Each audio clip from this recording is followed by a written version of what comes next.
నిరాదరణకు గురైన వృద్ధ మహిళలకు అలయన్స్ క్లబ్ రెయిన్బో క్లబ్ అండగా ఉంటుందని అలయన్స్ క్లబ్ సౌత్ మల్టిపుల్ కోశాధికారి వనం శ్రీనివాసరావు పేర్కొన్నారు. Association of alliance club international rainbow club love to serve ఆధ్వర్యంలో రెయిన్బో క్లబ్ అధ్యక్షురాలు బాలత్రిపుర సుందరి అధ్యక్షతన ఆర్టీసీ కాంప్లెక్స్ సమీపంలో గల నూకాలమ్మ మాన్యంలో ఏ ఆధారం లేని నిరుపేద మహిళలకు అండగా మేమున్నామంటూ మణికంఠ మోహన్ సహకారంతో రెయిన్బో అధ్యక్షురాలు బాలత్రిపుర సుందరి లవ్ టు సర్వ్ మెంబర్స్ వృద్ధ మహిళలకు ఆర్థిక సాయంతో పాటు ముగ్గురికి 2 నెలలకు సరిపడా నిత్యావసర వస్తువులు అందజేశారు. ఈ కార్యక్రమానికి ముఖ్య అతిథిగా సౌత్ మల్టిపుల్ కోశాధికారి వనం శ్రీనివాసరావు పాల్గొని ఇలాంటి వృద్ధ మహిళలను ఆదుకోవాల్సిన బాధ్యత సమాజంలో ప్రతి ఒక్కరికి ఉందని అన్నారు. ఈ సందర్భంగా రెయిన్బో క్లబ్ మరియు లవ్ టు సర్వ్ మెంబర్స్ అందరినీ అభినందించారు. ఈ కార్యక్రమంలో కిరణ్ కుమార్, కుమారి తదితర క్లబ్ సభ్యులు పాల్గొన్నారు.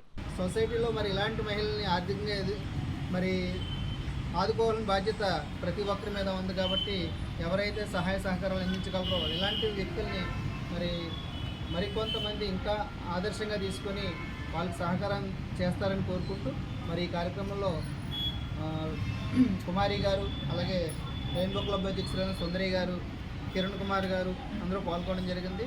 మరి ఈ కార్యక్రమాన్ని ఇంత చక్కగా ఏర్పాటు చేసిన సుందరి గారికి ప్రత్యేకమైన ధన్యవాదాలు. మరి ఆవిడ పేదలు ఎక్కడైతే ఉంటారో అక్కడ ఎప్పుడు వాళ్ళకి ఏదో సహకారం చేయాలనే ఉద్దేశంతో ఆవిడ మరి ఇప్పుడు కూడా పేద మహిళలు ఎక్కడైతే ఉంటారో, వృద్ధులు ఎక్కడైతే ఉంటారో వాళ్ళకి సహకరించే విధంగా తనకి కొంత సహాయం చేస్తూ ఎవరైతే చేయగలరో వాళ్ళ ద్వారా కూడా అనేక కార్యక్రమాలు చేసి అందరికీ కూడా తోడ్పాటుగా ఉంటున్నటువంటి సుందరి గారిని మరి ఒక్కసారి ప్రత్యేకంగా అభినందిస్తున్నాను.